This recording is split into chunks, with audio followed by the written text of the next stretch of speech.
Welcome to this explainer. Today, we're diving into something that, well, it might sound a little dry at first, but I promise you, it's actually one of the absolute coolest superpowers we have as human beings. We're talking about the alphabet of the cosmos. So let's just jump right in, because mathematical symbols, they aren't just shorthand. They are literal technology for the mind. They're these incredible cognitive tools that completely upgrade our mental architecture, allowing us to think thoughts that would otherwise be entirely inaccessible to our biological brains. But hey, let's address the elephant in the room right off the bat. Why is mathematical notation so incredibly intimidating? I mean, if you've ever stared at a whiteboard just totally covered in complex math symbols, the partial derivative sign, the integral, the nabla, and just felt this massive wave of anxiety wash over you, trust me, you're not alone. To most of us, they honestly feel like looking at alien hieroglyphs. They seem opaque, super academic, and just totally disconnected from our everyday lives. But what if the problem isn't actually the symbols themselves, but just how we've been introduced to them? Let's do a quick thought experiment.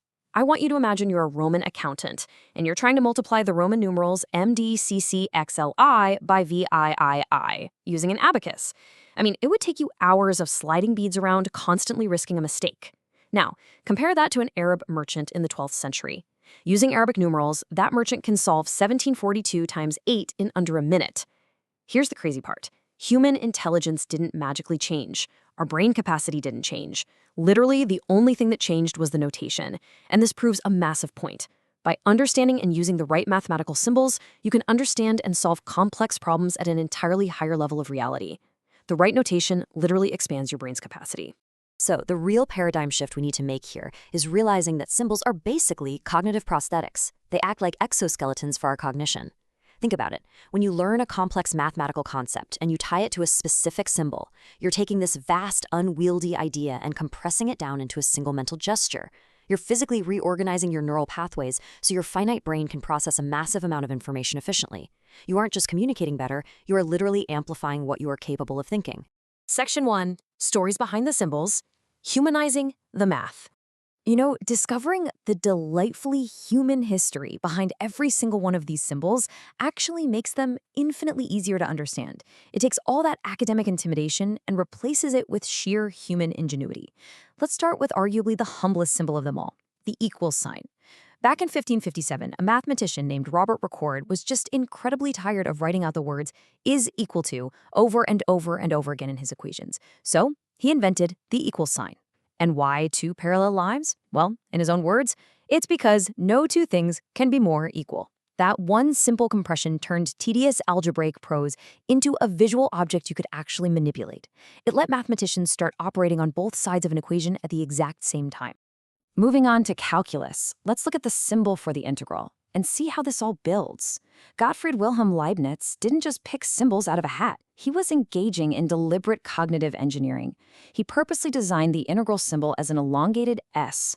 Why an S? Because it stands for summa, which is the Latin word for sum. Conceptually, an integral is just an infinite sum of infinitesimal quantities. So Leibniz designed the symbol to visually cue the mind, making a wildly complex mathematical reality beautifully intuitive, just by looking at it. The really crucial point here is that good notation actually teaches you as you use it. Just look at the contributions of the Swiss genius Leonhard Euler.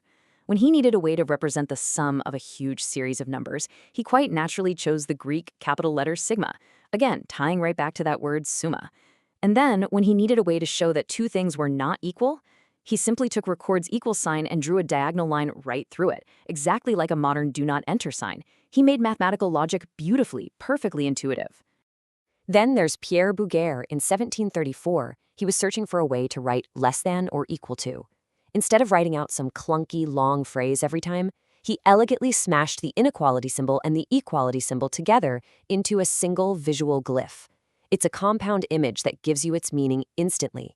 And honestly, putting a face to the inventor really reminds us that real people just trying to solve real, everyday problems of communication and thought, are the ones who built this visual language, step by step. Section 2, Upgrading Your Mind, the Tower of Abstraction. I want you to think of learning math kind of like building a multi-story staircase inside your mind. Let's walk through this sequence. On level 1, you've got concrete objects, let's say 3 apples. Then on level 2, you invent the number 3. which abstracts away the physical apples.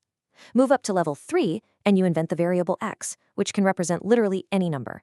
Up on level 4, you get functions, which transform those variables. And finally, on level 5, you have operators, like the integral, which act upon entire functions. These symbols stack on top of each other to create what we call nested consciousnesses. You couldn't possibly do the complex math of level 5 if your brain constantly had to picture physical apples.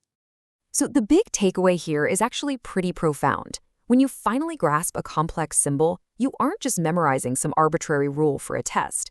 You are literally rewiring your physical brain. You're installing a mental software upgrade that forms entirely new neural pathways. It enables you to perceive invisible patterns of the universe that your biological hardware just simply couldn't process before. And so, what happens when we finally reach the highest floors of our cognitive tower? We find symbols of limits, infinity, partial derivatives, gradients. These specific symbols are the interfaces that allow human consciousness to push past the intuitive, everyday world of classical physics. They let us reach out and touch the ungraspable edges of the cosmos, stuff like the bizarre, completely counterintuitive realms of quantum mechanics and electromagnetism. Which brings us to Section 3, Reaching the Ungraspable. The limits of notation. So, what happens when we build our mental tower as high as it can possibly go? What happens when our symbols hit the absolute limit of human comprehension and crash right into the deep mysteries of reality that completely resist being boxed into a neat little mathematical equation? Well, this is where the story of symbols gets incredibly philosophically deep. Take the quantum wave function, represented by the Greek letter psi. In classical physics, equations give you absolute certainty, like exactly where a planet will be at an exact time. But psi is different. It describes potentialities and probabilities.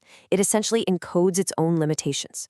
It's incredibly honest because it's basically telling us, look, this is as far as absolute classical certainty goes. Beyond this exact point, reality is probabilistic. The most sophisticated symbols we have don't actually claim to know everything. Instead, they map out exactly what is knowable and highlight exactly what is ungraspable. And that, right there, is the ultimate lesson of the alphabet of the cosmos. Symbols are not the universe itself. An integral sign isn't actually the physical space under a curve. Psi is not a physical electron. Symbols are, as the old Zen proverb goes, fingers pointing at the moon. They are these brilliant, beautiful maps that point our finite minds toward profound, infinite realities that we could never, ever otherwise perceive. Galileo famously said that nature is a book written in the language of mathematics. By understanding the history and the raw cognitive power behind these symbols, we can completely transform our relationship with math. We can go from dreading a whiteboard full of equations to looking at it with absolute awe. It's not some list of chores you have to memorize. It's literally the accumulated cognitive triumphs of human history laid out right in front of you. So, I want to leave you with this one provocative thought. If inventing the number 0, or the equal sign, or the integral symbol is what allowed humanity to build modern engineering and space travel and quantum computing, what floors of the cognitive edifice have we yet to build? What entirely new, totally unimaginable levels of reality are we going to unlock when the next generation of mathematical symbols is finally invented? Thank you so much for exploring the alphabet of the cosmos with me today. Keep climbing that tower of abstraction.